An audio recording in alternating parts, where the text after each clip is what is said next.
నీ మంచి కోరేవాడు ఎప్పుడు నిన్ను ప్రశ్నిస్తూనే ఉంటాడు, నిలదీస్తూనే ఉంటాడు. అదే నీ చెడ్డ కోరేవాడు నీ పక్కనే ఉంటూ నిన్ను పొగుడుతూనే నిన్ను ముంచేస్తూ ఉంటాడు. ఎవరైతే నిన్ను ప్రశ్నిస్తూ ఉంటాడో లేదా అడ్డుకుంటూ ఉంటాడో, నీకు నచ్చకపోయినా నీతో గొడవ పెట్టుకొని మరి ఇది తప్పు, ఇది మంచి మార్గం కాదు, లేదా నువ్వు చేసేది పద్ధతి కాదు అని ముక్కుసూటిగా చెప్తున్నాడు అంటే వాడి మనసులో ఏమీ ఉండదు, నువ్వు బాగుపడడం తప్ప.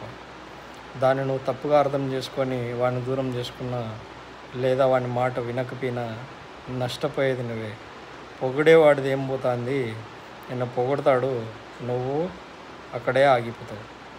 గుర్తుపెట్టుకో, మంచి స్నేహితుడు లేదా మంచి శ్రేయోభిలాష ఎప్పుడు నువ్వు తప్పు చేస్తున్నావు లేదా సన్మార్గంలో వెళ్ళట్లేదు అంటే అది ఏదో ఒక విధంగా నీకు చెప్పడానికి చూస్తాడు.